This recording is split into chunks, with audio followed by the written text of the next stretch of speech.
Filthy Casuals.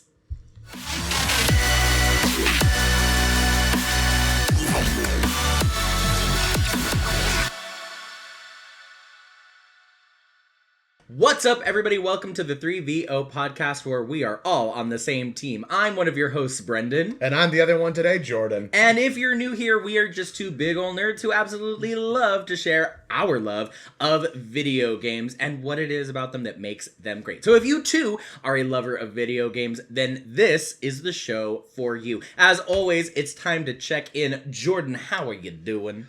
Well, let's see. We just got to February as of today of 2025. And so 2025 has been 5 months long. I was going to say, so 2025 has been going on for what feels like 9 years already somehow. We are here. We are present. Maintaining. We are maintaining peace as best we can. It's already been a month somehow. It's just like the most insane month. Yeah. Just without... Yeah, couldn't agree more. Trans people are still valid. I don't give a fuck what my government says. That's how we're starting today's episode. A fucking men. I could not agree more. Yeah. Other than that, been good in the realm of video games. Somewhat exciting news for me. Mm-hmm. I finally got a copy of Baldur's Gate 3. Ah, very nice. Started playing it. I'm immediately confused and lost. Great. I started the game, got out of the intro level with slight spoilers, I guess. You start off on the Mind Flayer ship. Yeah. And you get introduced to the fact that like you have some weird tadpole thing in your brain that you like need to get rid of. I don't think that's spoilery. At least initially in the game. That's like the main point of the game, so I don't think that's too spoilery. Yeah. And then it kind of dumps you off. You have the option to go start finding some companions in the game and get going and whatnot. And then I immediately got lost in a dungeon. Like right away. Right away, I found a hole, I jumped in it, and I got attacked by a bunch of bandits, and I was just like, ah! This is... Just like real D&D. Kind of, yeah. It is very, very akin to how real D&D works. Anything could happen. Or you just kind of start wandering off. Yeah. I am enjoying it. I will say just for me, and maybe this is a personal issue, there was some... I kind of have some issues with, like, the way the game kind of, like, teaches you mechanics and the way things are introduced. Because it kind of just goes, like, anyway, so, like... Sometimes the game's gonna do this. Anyway, go have fun. And I'm just like, okay, that didn't really tell me anything about how the space works, what I'm doing here. Like, it does...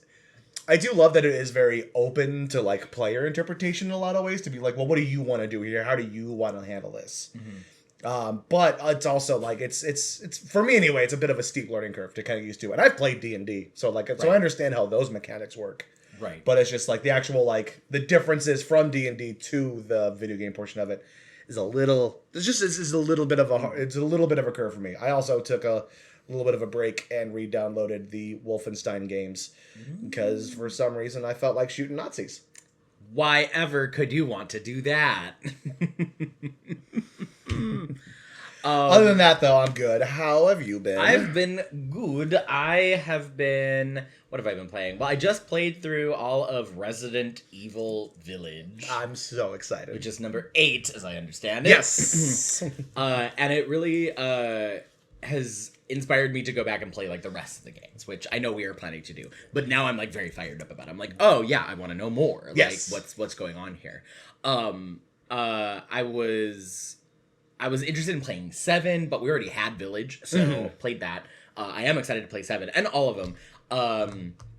So yeah, I've also been playing this Pokemon ROM hack called Pokemon Unbound, which is just a ROM hack is like somebody went into the game and redesigned it and did their own thing with it, which is very popular in the Pokemon community. Gotcha. There's tons of ROM hacks. Pokemon Unbound is a little more gritty and is a lot more story focused. And there's like it's a new plot, it's a new characters, it's a whole new thing. Got you. And it brings in like newer Pokemon that weren't in this older like version of the game because it's based on Pokemon Fire Red, I believe. Yeah, it's Fire Red. Okay. So that's an older Pokemon game, but they pulled in, they've like made new sprites and like added cool. stuff. Okay. Yeah. Added new Pokemon moves and stuff. It's very fun. Having a really good time. It's like kind of harder than other Pokemon games. Yes.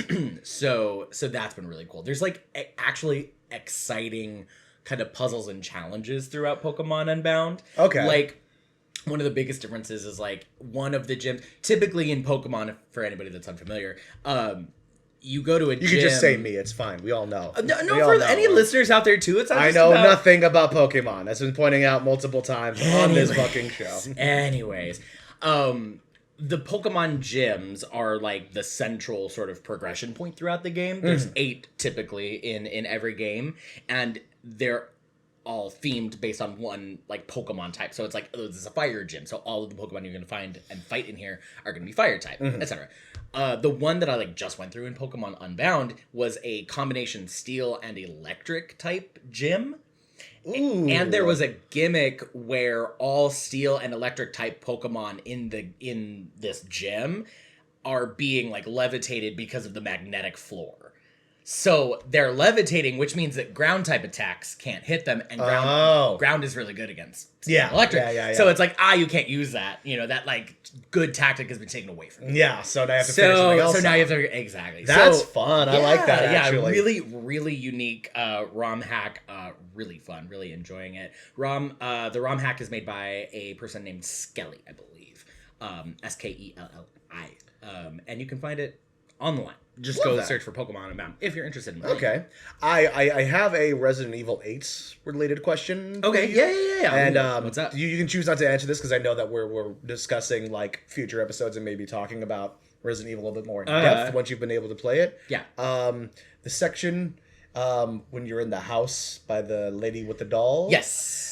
Feelings. That was my favorite segment of the game. It's a great part of the game. My favorite segment of the game. It's the most pure like survival horror part absolutely of the game. And what's cool is as soon as you got in and the gimmick was like revealed, like, oh, you're not gonna have all of your weapons and equipment and stuff. Yeah. I was intrigued and I was like totally bought in. I was like, oh, absolutely, this is what we're doing. Hell yeah. Because I was like, Outlast prepared me for this. I'm ready. Like, I am ready to go. Honestly, in some ways it was easier than the rest of the game. I can feel that too. Because I was like, I only can run and hide. Yeah. I don't have to fight. I don't have to manage ammunition. I don't have to do any of that other stuff.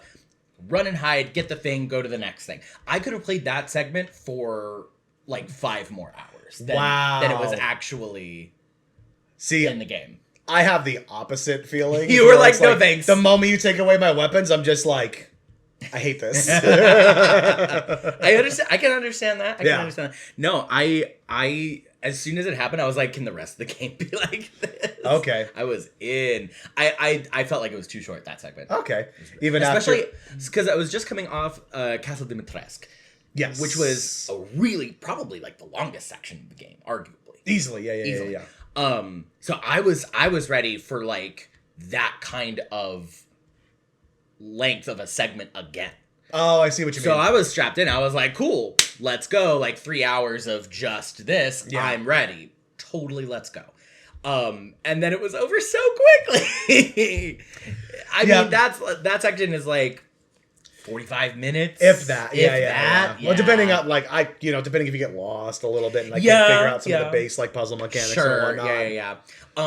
I think Outlast very much prepared me for that. For sure. Like everything was so clear to me. It was like, oh, I need to go here and get this thing.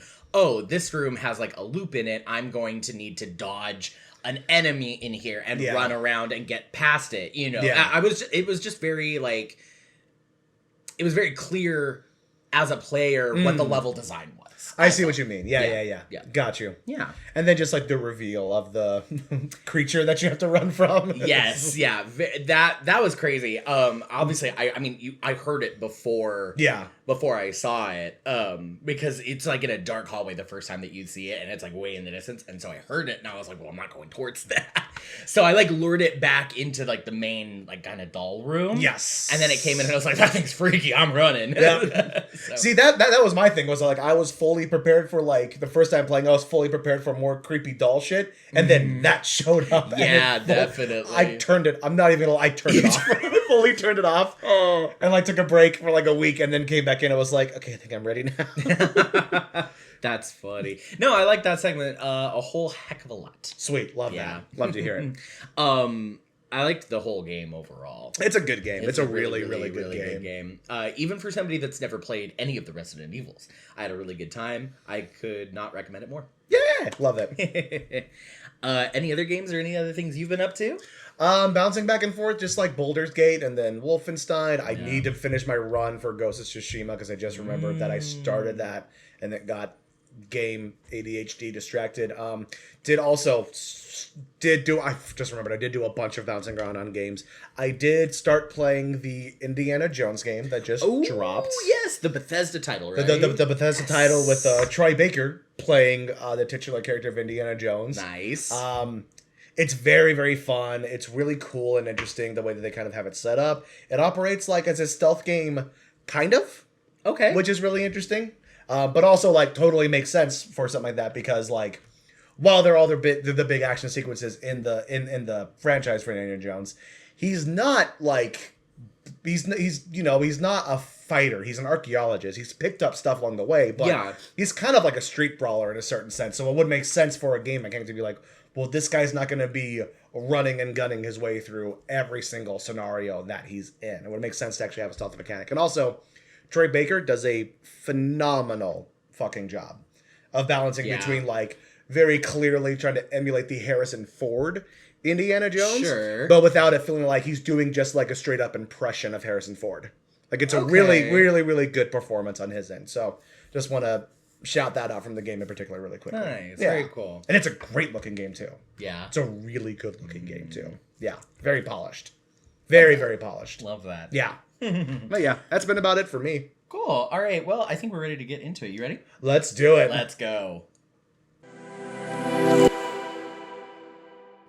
All right, with all of that out of the way, it's time to get into the main quest. What are we talking about today? We're talking about 2025, looking forward.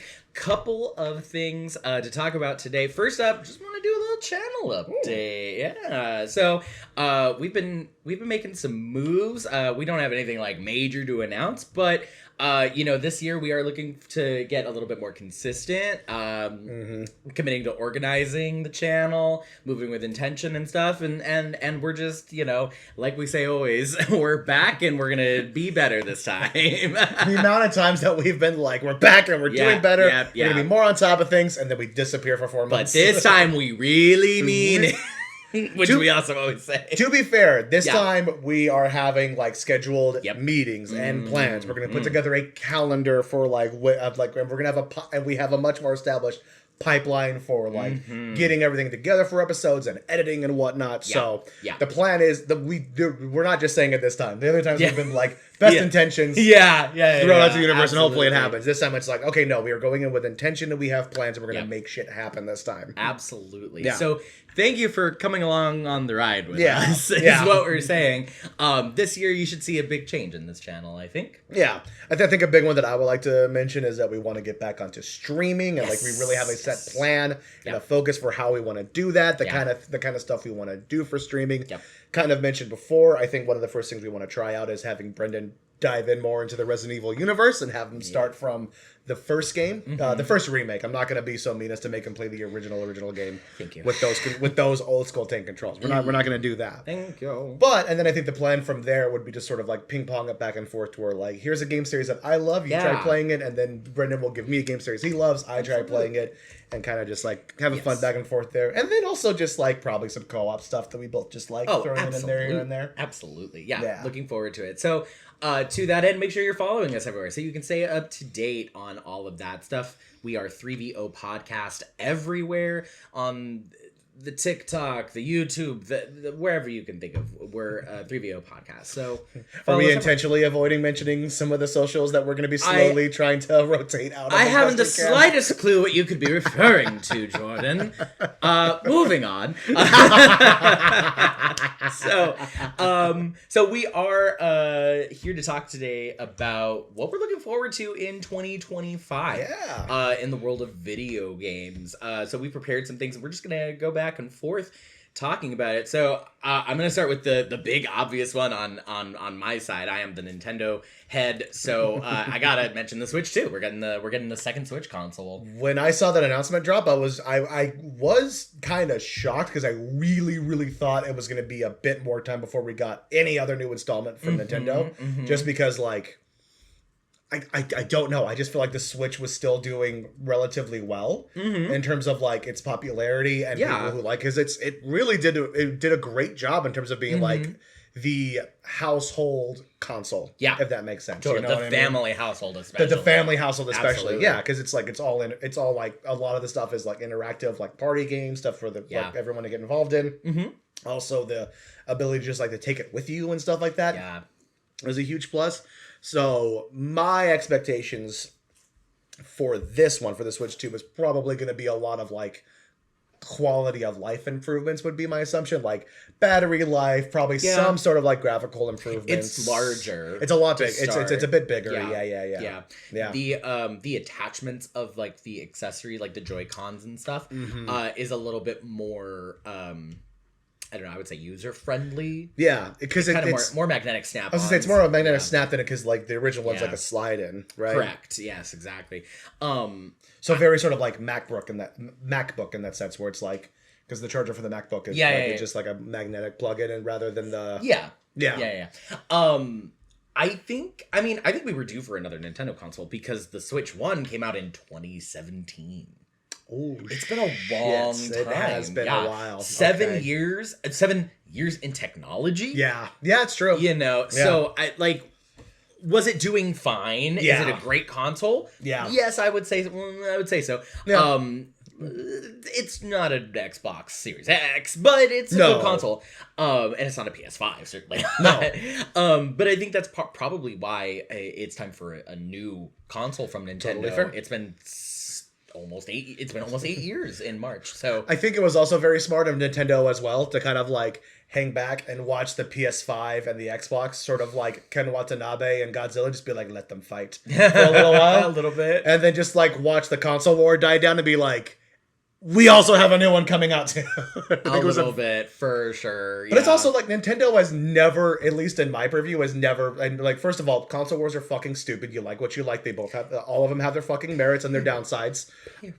Just saying. But also, Nintendo, for me, has never really been involved in that stuff. They've always just sort of been like, yeah, we're just doing this. We're just doing our thing. Kind of doesn't matter what these guys are doing. Where Nintendo will be over here fucking doing this. Absolutely. You know what I mean? Yeah, Nintendo has no qualms about, like, what everybody else is doing. Yeah. Totally. They sort of float above it all. So, yeah, we got the Switch 2 coming. With the Switch 2 trailer... or like a teaser. I don't know what they're calling it. But with that, there was definitely footage of a new Mario Kart game. Yes, which is very, very cool. So I kind of have to mention those in the same breath. Yeah, that's fine. Let's go. It's not officially announced. It could not come out this year, but I imagine that a Mario Kart 9 is finally in the works. We've had Mario Kart 8 for like 10 years. Yeah. Like we were due for another Mario Kart 2. And from the footage that you can see in the Switch 2 trailer, it definitely looks like its own separate game. Hasn't been officially announced, but it's probably going to be a release title with the Switch 2.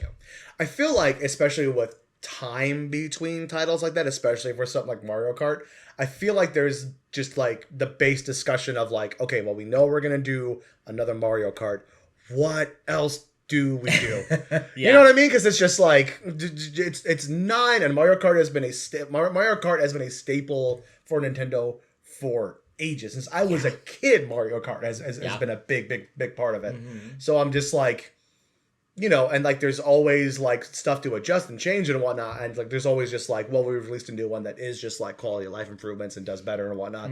But it's also just like, well, what else do you do with a Mario Kart title without it feeling like, because one of the things that is good about the Nintendo polish that we kind of always go into is that when they do come out with a game that has different and new mechanics, it never feels like it's like bogging down or replacing old ones in a certain sense.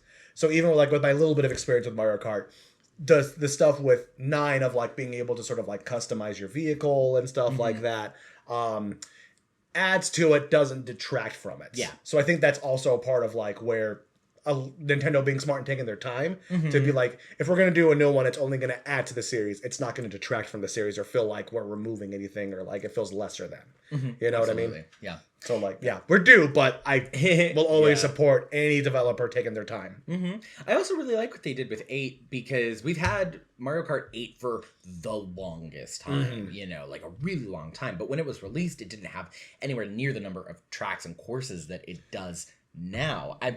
All of that content could have been another one or maybe even 2 Mario Kart separate titles. There are so many courses. Yeah. So I kind of like that they did let's do the DLC, you know, thing for this game that everybody already has. Yeah. But anyway, so that's the Switch 2 and the not officially announced Mario Kart 9. Owing over to you, what are you excited about? A game that I'm pretty sure is one that I'm the only one on this podcast that is very, very excited about. Doom the Dark Ages looks so fucking sick. Doom is another one that I'm going to get you to play. If you say so. We're going to do it. Listen, is it necessarily your vibe? No. Do I think you will get into it because they are just like really well-made games and really fun to play? I think yes. Okay, great. I personally think yes. Well, all right. So there hasn't been a ton revealed about it yet. They released the trailer at the game. They released like a teaser trailer at the Game Awards, and they announced that it is a prequel to I believe the most recent Doom title. So the Doom that came out in 2016, and then Doom Eternal. Okay. I believe it's like a direct prequel to those. It also might be because I'm pretty sure in the timeline those 2 Doom games are also like just like canon from starting from the original Doom games, like going back that came out in like the 90s and stuff like that. So it might even be a prequel to everything. Like everything. I'm not I don't think that's totally been revealed yet. Okay, cool. The pitch that I heard that dropped with the another most recent announcement for it was a developer was talking about it was Doom 2016. It was run and gun. Doom Eternal was jump and shoots. Now in Doom Dark Ages, you're going to stand and fights. It's a really, really good way to put it because they've introduced this really interesting thing where you have literally your character has a giant shield with spikes surrounding it. So like just like if Captain America put his shield through like the Saw treatment, basically is what it looks like, and just a bunch of you there's a shotgun they show off where you could just like cram human skulls into it, and that's what shoots out of it and whatnot. Jesus. You're watching the live reaction right now of Metalhead. Not Metalhead. Just like Dark Ages indeed. Dark Ages indeed. But yeah, so excited about it because it's like one of the things with Doom is that it's like even going way back, it is classic first person shooter, and it is like run and gun has always been a pretty good way to put it, and then jump and shoot like just adding like another dimension to the mechanics of the game is another good way to put that as well. But the idea of like kind of change that to being like, no, you're gonna hold your ground and you're gonna fight from here is a really interesting direction to kind of like take a first person shooter, which just in general is kind of a tough genre to do a lot differently in. Do you know what I mean? So it's like I'm very excited to see sort of like what they end up doing with this thing. And the look of it, the music sounds great. I'm just like... That is something I've always heard, is that the music is really, really great for Doom. Shout out to Mick Gordon. We've talked about him on the show before. He did the music for, I think he did it for 2016 and Doom Eternal. I do not know if he's back for this one, because I know that... Because we know very little about this Very little, but I also know that unfortunately, his experience with Doom Eternal specifically was not great. We talked about it a little bit on an older podcast about like the way some of that stuff unfortunately went down. So I do not believe he came back for this one, but the music still sounds fucking great, fantastic for this one as well. So excited about that.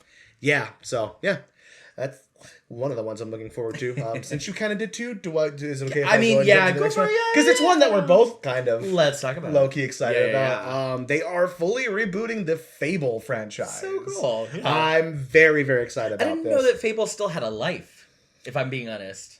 It kind of fell off because, I'm trying to remember the name of the original development company. I think it was like Lionshead Studios or something like that. I'll tell you in just a minute.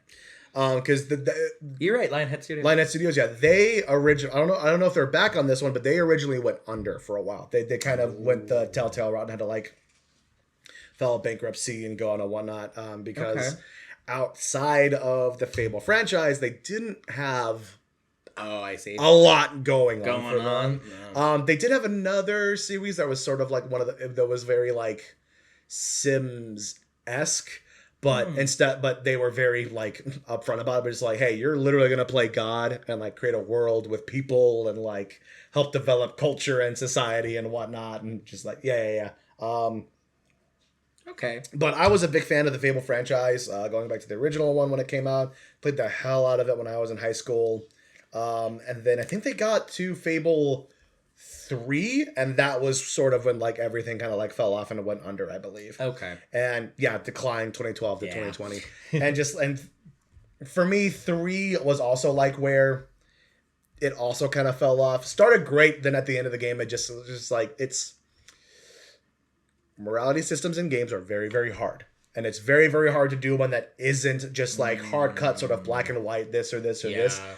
Fable 3 for me was the most just like obnoxiously kind of like just not well implemented in that one.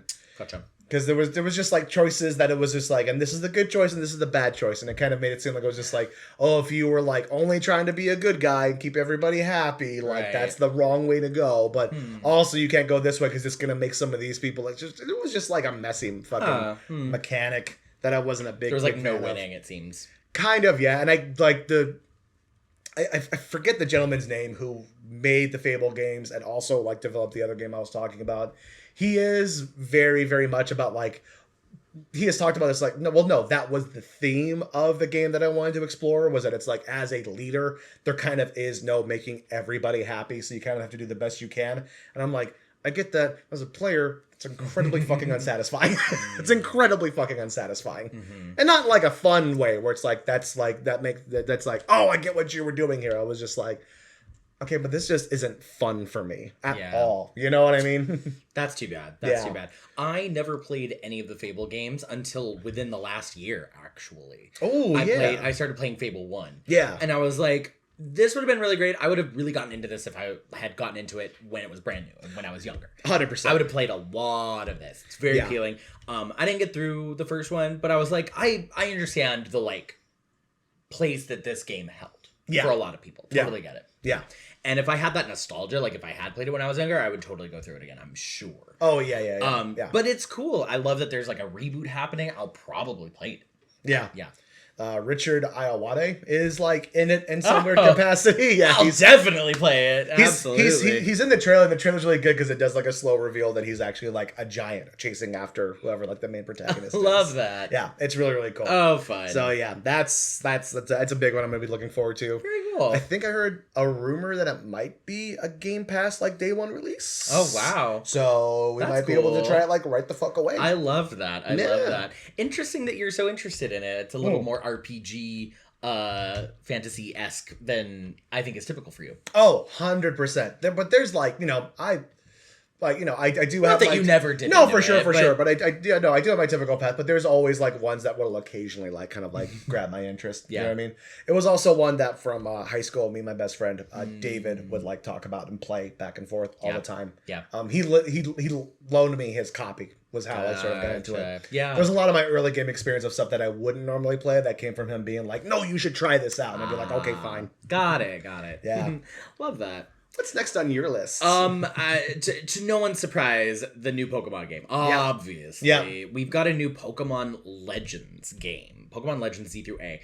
Super, super, super excited. The first Legends Pokemon title was so solid, so good, and it was like the Pokemon game that we've wanted forever. And I'm super excited that they're continuing that sort of different but related franchise for the Pokemon games, because I don't know how much you remember about Pokemon Legends Arceus. I was going to ask you, like, what is the difference between, like, the Legends? Right. So, in a regular Pokemon game, it's sort of like, hey, you're starting out your Pokemon journey, you start in this town, you have to go through all of these different towns, get badges, become the champion, defeat the bad guys, whatever. But it's very linear, and it's very like,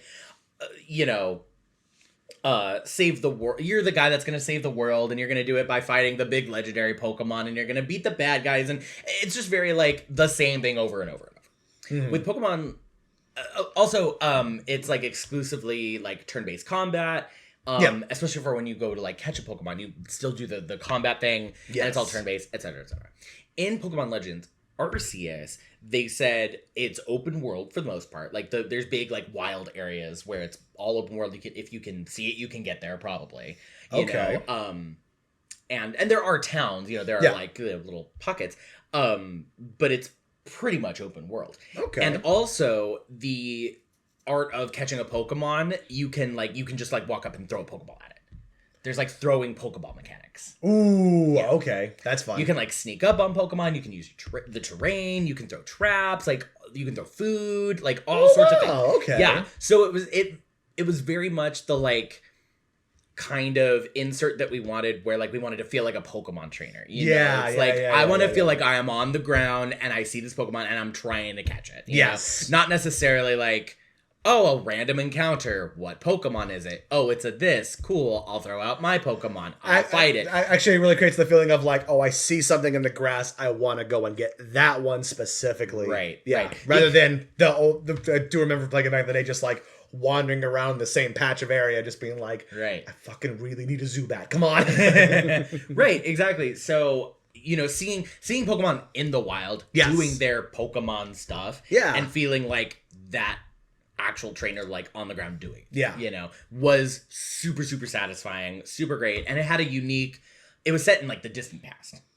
Ooh, okay, interesting. So it was cool because you were in a village called Jubilife Village, and later on in the games, there's Jubilife City, and it's like a main hub. So you kind of see the foundation of that, and you see like the ancestors of characters that come up in that generation of Pokemon. It's very cool, very interesting. That's just great world building. Yeah, that's a fantastic world building. That's awesome. I love that. Really, really, really cool. And so we're having Pokemon Legends Z through 8. We don't know too much about it. We think it's set in the Kalos region, which is like the France region. Oh, okay. I believe. Tell me if I'm wrong. But that's what is like speculated right now. We don't know like hardly anything about it. It's set to release in 2025, so I have a feeling it's going to be a release title with the Switch 2 as well. That would make sense. It would make sense, yeah. Like, and it would put it in release like right for the holiday time. So that would make a lot of sense. Yeah, that would make a ton of sense. Okay, cool. Yeah. Well, that sounds awesome. I love that. Yeah. Very excited. Yeah, I'm excited to see how. Because, like, back then it was, like, with Pokemon Legends Arceus, you're, like, back in time, so everything's very, like, rural, you know, stripped down. I'm excited to see it. It looks like it's going to be in a more modern context.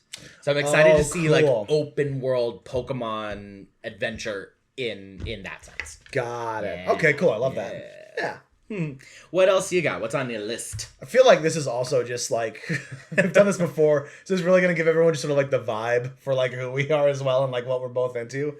Next on my list, another first-person shooter, but also RPG adjacent with the way the games work. A new Borderlands game got announced.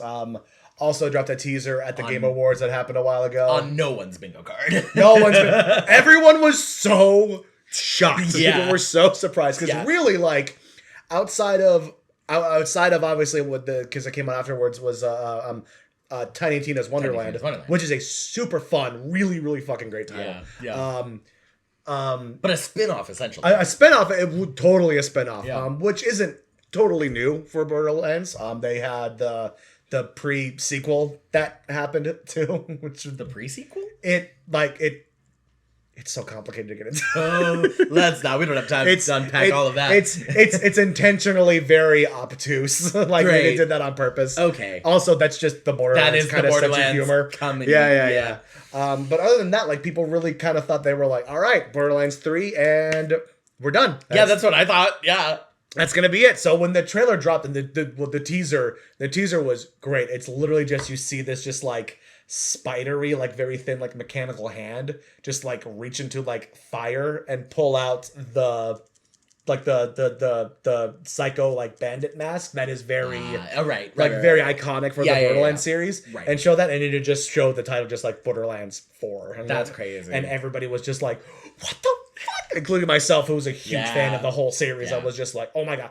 As far as I know, nothing else has come out for like the type of characters you get to play, because that's the whole Borderlands thing, is that in each one there's like a different like character type that you get to like dive into and play and whatnot. Anything about like where it fits into the story, it's just like everyone's got that teaser and everyone's just like speculating and super fucking excited and whatnot. It's so I'm so that'd have been really for it. cool to be in the room when that was announced. It was Could just you imagine. I think watching the playback for it, I just heard just like 100 people at the same time just go, "What?" I love that. Yeah, super excited. I about love that. How do we get to the Game Awards? We need to figure. I would that out. love to go. They look like it's Can you buy tickets? yeah. Do you have to be invited? I think you do. I think you have to be like really in the industry. Although I know that like other people who run like Alana Pierce, who like, well, she's also a writer, so that I don't know if that counts. But I also know that like people from back in the day from like Funhouse, Rooster Teeth, stuff like that, they've gotten to like go and just like sit and watch the award show and whatnot. I would love to go, especially now, because I remember when they kind of when they like, I don't know if it was the first time they started, but I remember when like they kind of like rebooted it, at least when I was a kid. It felt very like it felt very, very like, oh, the only people who play video games are like 13-year-olds, right? Oh. And it kind of had that vibe to it, where now when you watch them, it's, you know, they really do make it feel more like Academy Award level of like, no, this is really important. This is a serious thing. This means a lot to people. People worked really hard on these games, and like these actors are accredited and they like really put a lot into their craft here. So it has a much better vibe to me as of late than it used to. Felt very MTV before. This feels a lot more like established, and love like, that. Yeah, it's also an avenue to like show off new game titles and upcoming stuff and things like that. But I'm also like, do what you got to do. You know what I mean? Yeah, like, yeah, I'm fine with that part of it. But yeah, so Borderlands 4. Not a whole lot we can really speculate and talk about for it, because there's very little information out there right now for it, but very excited to see how that turns out. Love that. Well, the next thing on my list is, okay, there's a question mark with this one, because we don't have an official release date for it. Oh, okay. But, like, it's gotta release this year, right? Oh, no. Everyone's really hoping. So this is, like, partially what I'm looking forward to and partially really hoping actually comes true. And it's the sequel to Hollow Knight, which is Silk Song. Yes. So there's actually I have some little speculations about those. Okay. So before the Game Awards, the developer of Silk Song and Hollow Knight, which is Team Cherry, they on their Twitter account or X or whatever, I don't care. Twitter, fuck Elon Musk. They said like, hey, big thing, look for something tomorrow. And this is like the day before the Game Awards. Yeah. On the day of the Game Awards, everybody was like, oh, they're going to say something at the Game Awards about Silk Song. They didn't, but they changed their photo, their like profile photo on Twitter to a picture of a cake. And this, through a lot of internet speculation that I did none of. I just want that to be clear. A lot of work that everybody else did. Correct. Somehow that cake image is related to a date, and that date is like April 2nd somewhere. And basically what they're saying is like, what people are speculating is that there's going to be another announcement, and they're going to announce Silk Song on that date in April. So we're hoping to get more info in April. I want to see. I wasn't there for looking at any of this stuff, so just the idea that like somebody put up an image of a cake and we've somehow gotten to April 2nd feels very tinfoil hat to me out the gate. I'm not gonna lie to you. It feels a little. I understand. I really see just like a Charlie Day and a cork board with a bunch of red string right now, and somehow we get to April 2nd. It could very well be that. I recognize that, and I obviously didn't retain the info very well. Right. I'm not sharing it well now. I should have taken notes.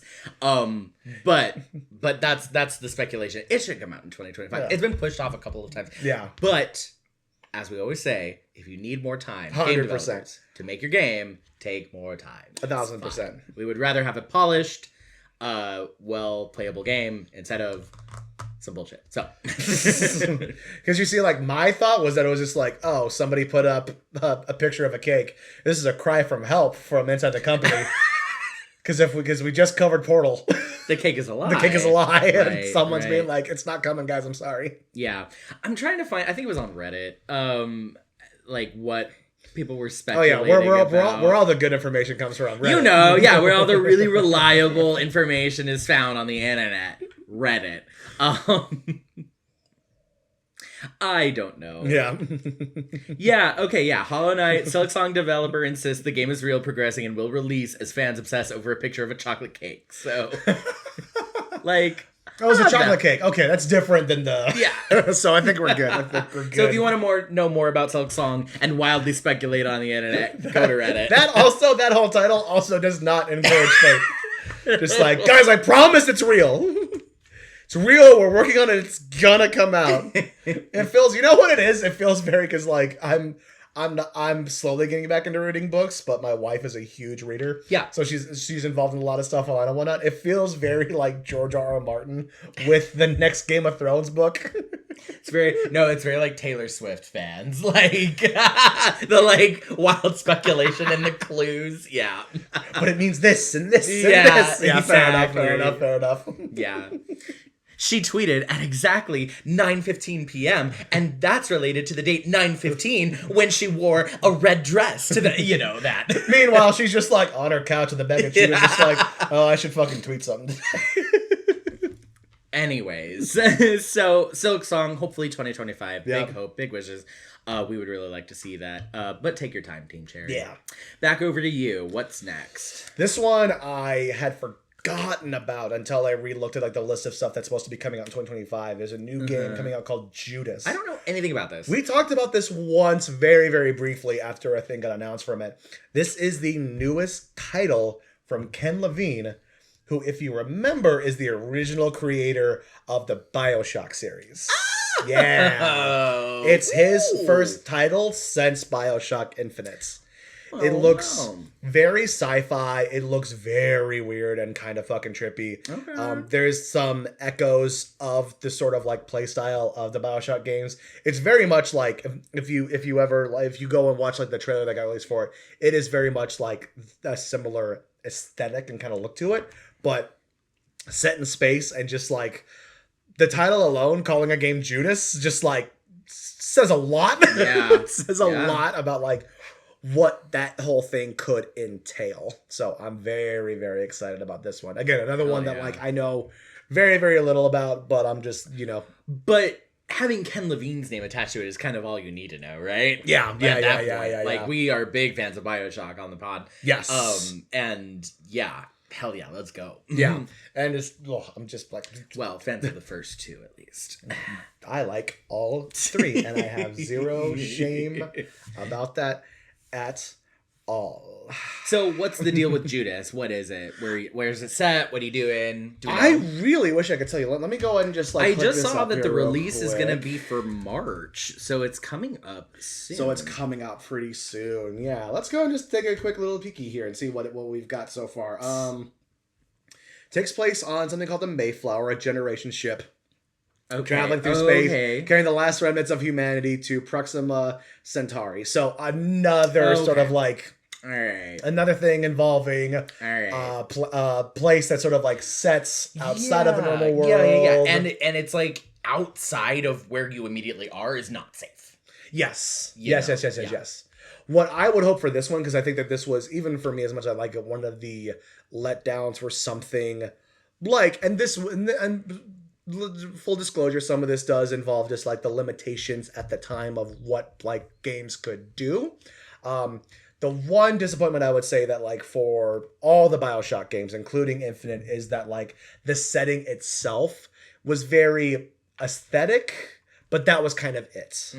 You know what I mean? Just like outside of in 2, when like you get to walk outside on the ocean floor for a little bit to get from like level to level. There's not really anything else that like involves being deep underwater, like mechanically speaking. Right. Same thing with Infinite, other than like the use of the skyhooks, which arguably you could have on like the ground level as well. Yeah.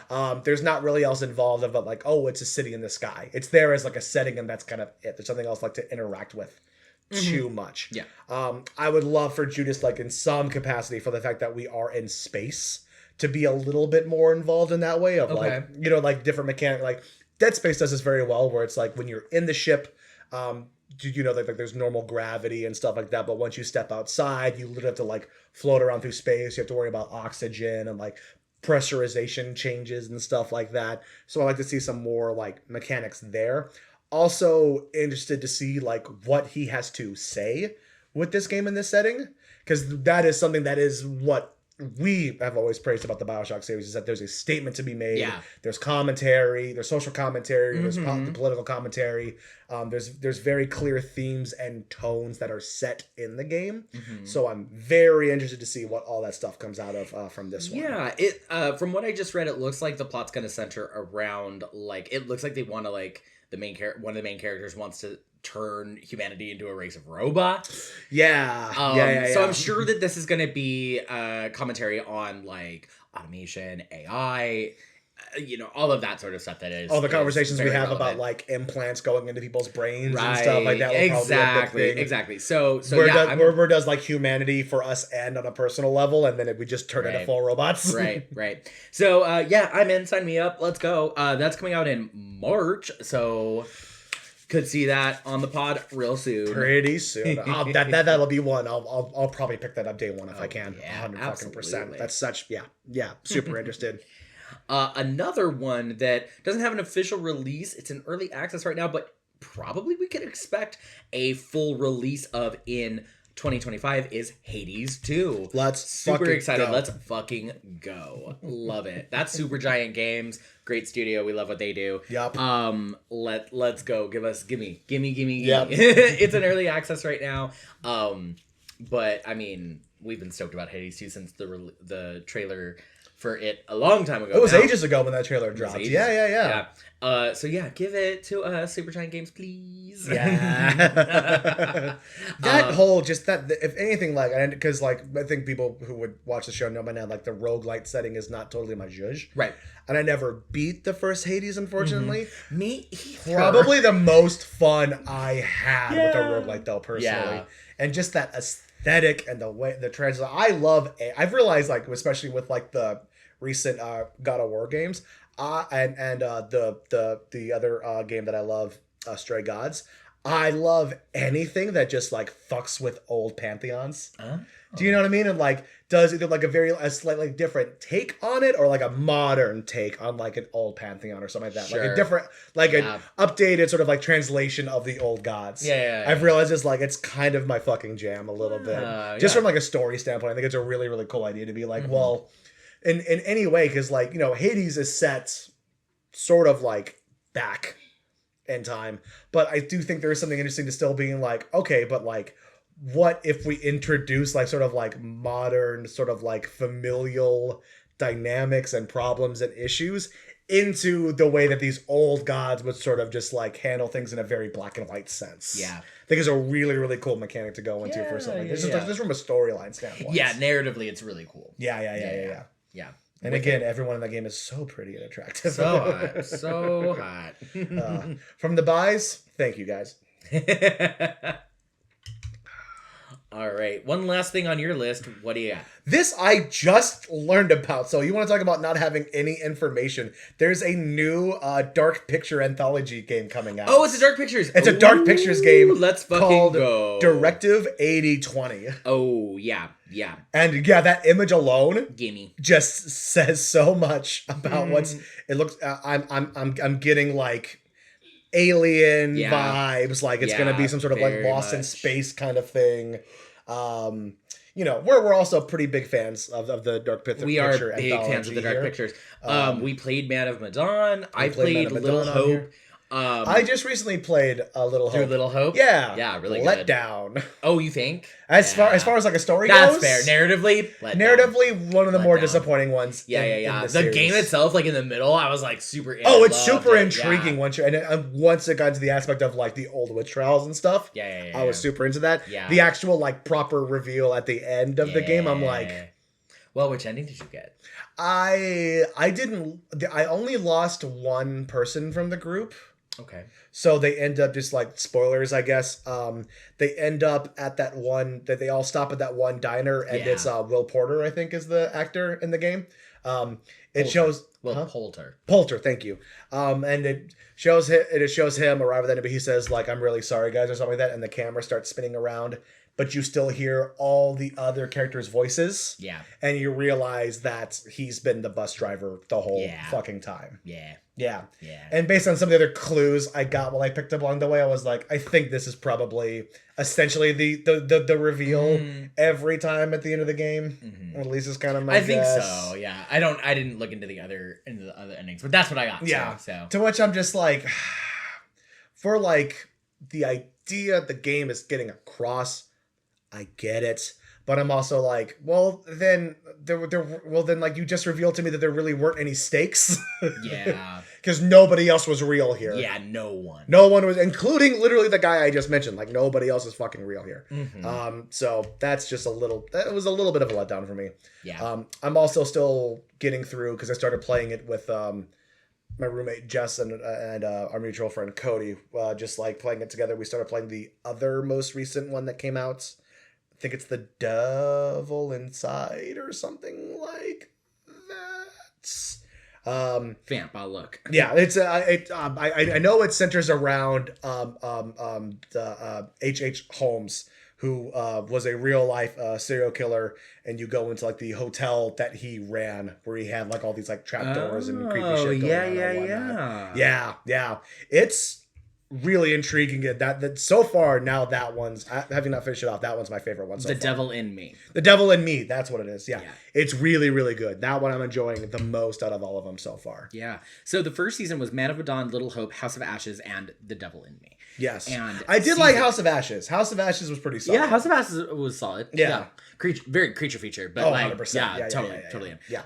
And then season 2 is starting in 2025 with Directive 8020. I love that they're calling it seasons because it's like, oh, there's gonna be more. I love that. Yeah. It's very, very cool. And just like this whole idea of like the style of gameplay, like is just really, it's really fun and interesting to me.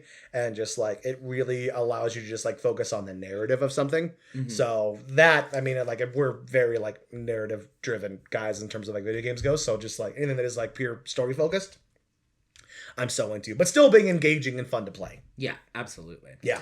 I'm excited to see if characters from season 1 reappear in season 2, because they did do a lot of that, like, sort of borrowing, not of actual true characters, but like that character design, like, is this character in this game? Like, they are the same, you know? Yeah. So I'm excited to see how that manifests. Yeah. Yeah. I would also, even then though, I'd be interested to see like how things would sort of like carry over, because something I caught playing through A Little Hope was that they have the whole thing with like the tokens you could pick up that give you like reveals into like possibly like insights into the future and whatnot. I picked up one A Little Hope and it gave me something that I immediately recognized as something from House of Ashes. Yes. And I was like, has this always been there? That like you'll get to see insights from like future games? That's super fucking fascinating. That is the thing, and there is a reveal for Directive 8020 at the end, or somewhere in The Devil in Me. Okay, that's so cool. That's so fun. That's so fun. I love little fun things like that. That's so awesome to fucking do. Yeah. Okay. Yeah. Okay. So what I'm seeing here is that Directive 8020 should be pulling from sci-fi horror films like Solaris, Alien, Event Horizon, Pandorum, Prometheus, Life, and Sputnik.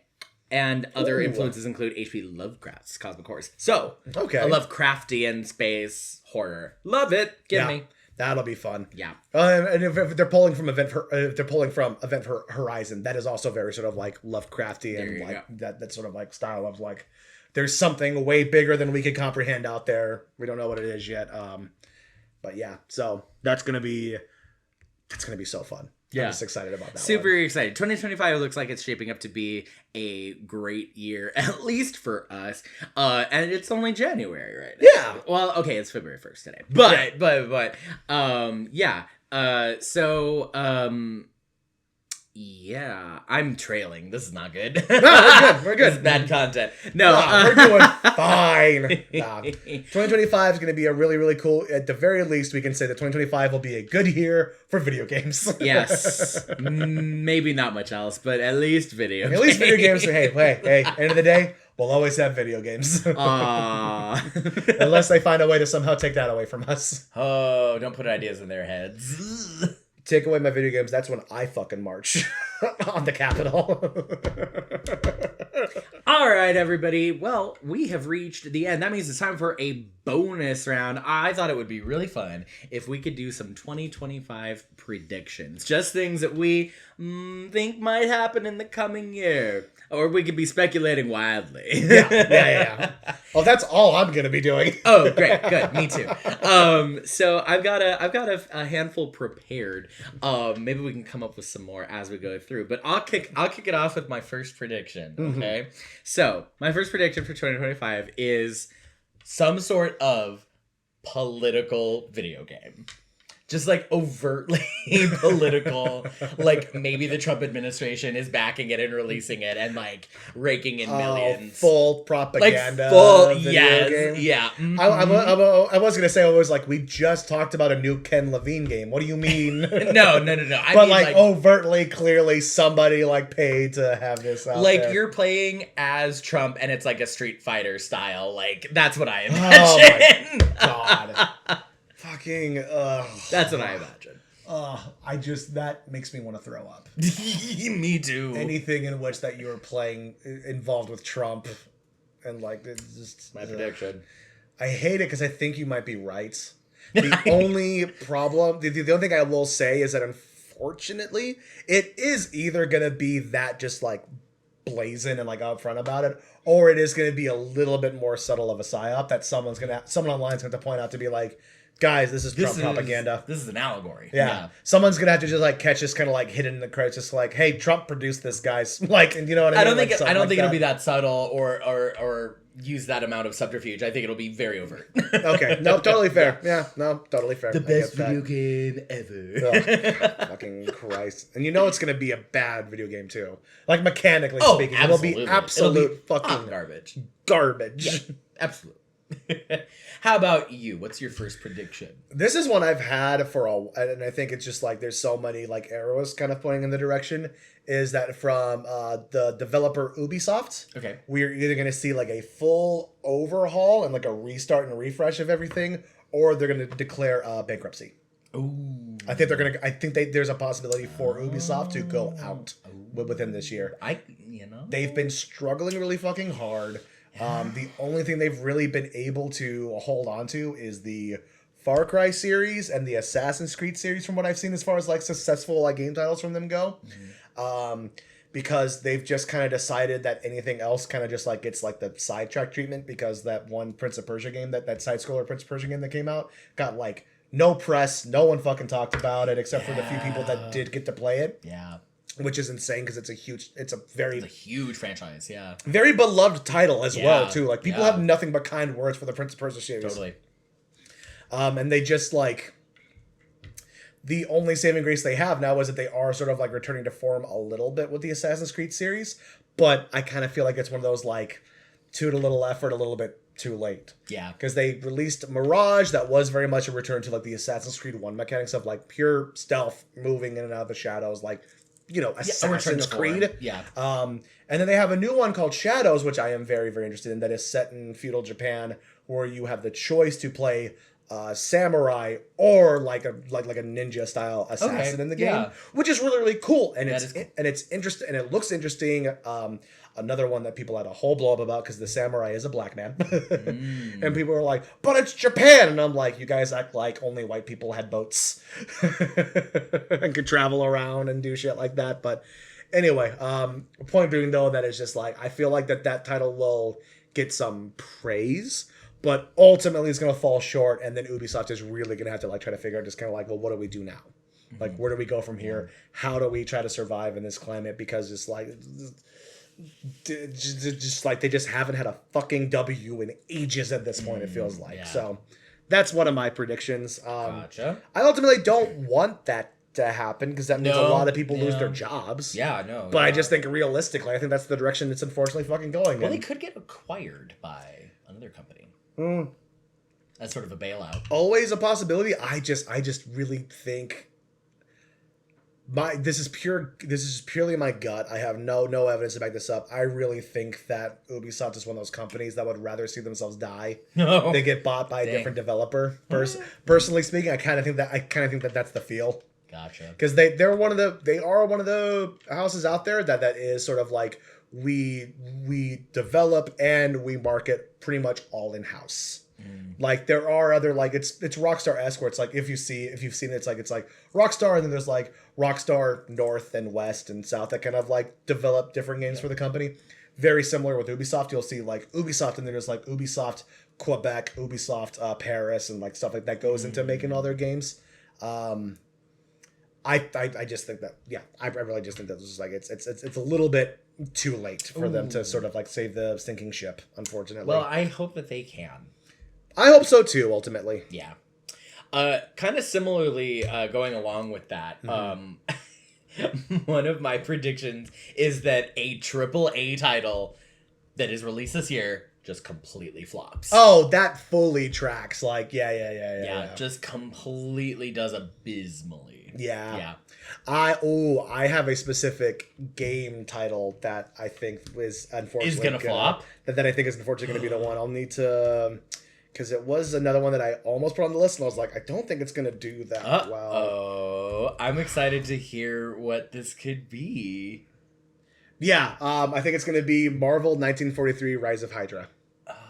Because they dropped a cinematic trailer a while ago that looked really good, and then there's just been nothing else about it. And I think they're going to try to just like drop it kind of under the radar and hope that there's still just like excitement for it. And people are going to be, and it's going to be like a year before people are like, what the fuck, that game came out? Like that'll be, if I can sort of like ride the coattails of one of your predictions a little bit, I think it will specifically be that one, unfortunately. Again, I don't want it to be that way. Yeah. I want to be wrong here. We don't want to see people fail. I do not want to see people fail. Especially in like the Marvel like gaming world, because like with stuff like Spider-Man, and then unfortunately it didn't do that great, but the Guardians of the Galaxy game and stuff like that, just like I want to see success in that realm. But yeah, I think that might be it. Yeah. Okay. Well, is that your official prediction, or do you want to do like a legitimate one? I don't have another one off the top of my head now, so I'll go back to me. Okay. I'll say that's my prediction. All right, great. Okay, so back to mine. Okay. Yeah. This one I think has like a genuine chance of happening. Okay, let's go. Okay. Amazon announces development of their own console. Man, I think doesn't that just make you want to die? Yeah, and I think you're fucking right. And I think that you're right. Yeah, and I think it's gonna be like kind of a clone of a different console that's already out. Like I think it's gonna be like, I think people are gonna immediately be like, "That's an Xbox," and it'll be bad. Oh, it's gonna be awful. It'll be bad. It's gonna be so fucking bad. I don't think it'll release this year. I think that they'll just announce, like, or could announce the like, oh, we're gonna start working on our own console. Yeah, and they'll have like a proprietary like subscription-based sort of service that you can like use to download games. I mean, which Xbox does now, but like, you know what I mean. They're gonna try to. I think that's where it'll try to be into, is that Amazon will want to get in on that subscription marketplace, right? Because that's where video games are inevitably heading to as well, which is merits and its fucking downsides, unfortunately. But yeah, I think unfortunately, I really, really do think you're right. Yeah, I think that has like a genuine chance of happening. Yeah. Any other wild speculations you want to make? I do. I do have another one. Okay. And this is, I think this is sort of combining two things into one a little bit, because it kind of goes off of your flop one and a little bit of like the political backed one too. We are going to have another. It's because it's been a little bit since this one has happened too. I feel like we are going to have another video game come out where the big push is like this one celebrity is in the game. And it's going to completely fucking flop. Okay. And I think whatever it's going to be, it's going to involve The Rock. Okay. And the whole thing around it is going to be that we got The Rock in a video game. Okay. You get to play as The Rock, and that's like going to be all that the marketing is about, and no one's going to fucking buy it. Okay, so Jumanji the video game. No, it's not going to be that at all. Unrelated, original title. There's going to be a whole big deal about, there's going to be nothing but interviews about The Rock talking about like all the love and effort that got put into the story and the crafting of it and the art of it and blah, blah, blah, blah, blah. And then everyone's going to be like, we don't care, dude. Like, we do not care. You made a Halo clone with you as The Rock. Like, cool. But like, we're not going to fucking buy it. This looks stupid. Mm-hmm. All right. Well, I've got just one last prediction. This one is kind of a prediction, kind of a goal. Okay. It's for us to get 1,000 subscribers. Let's go, baby. Yeah. Let's do it. Yeah. With our like shift in mentality and our realigning on this podcast and our like devotion and dedication to it, I am predicting we get 1,000 subscribers on something. Somewhere. That could be like TikTok or YouTube, or YouTube would be great. YouTube would be awesome. YouTube would be awesome. Or like on Apple Podcasts or Spotify or something. Just somewhere we hit 1,000. Yeah. So that's on y'all to make happen. Yeah, do it. So get on your phone or on your device or wherever and go subscribe to us right now and make our dreams come true. Love it.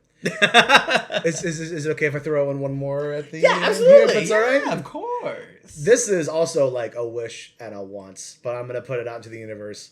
We will get to be a voice in a video game.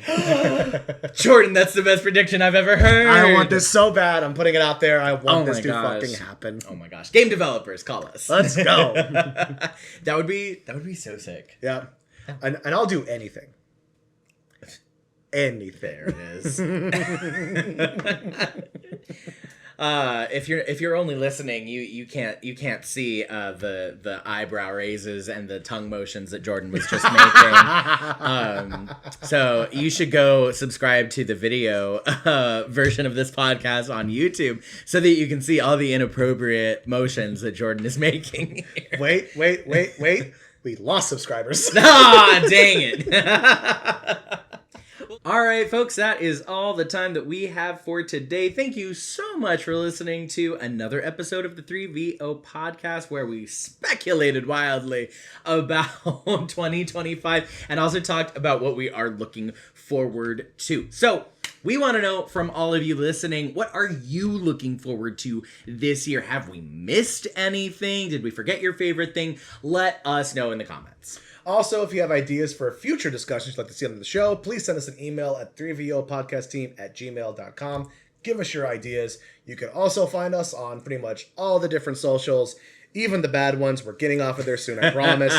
But, YouTube, TikTok, the Insta, blah, blah, blah, blah, blah. We're all over the place. Yeah. Please make sure to like, comment, and subscribe. Really makes a difference, and we will see you guys next time. Bye.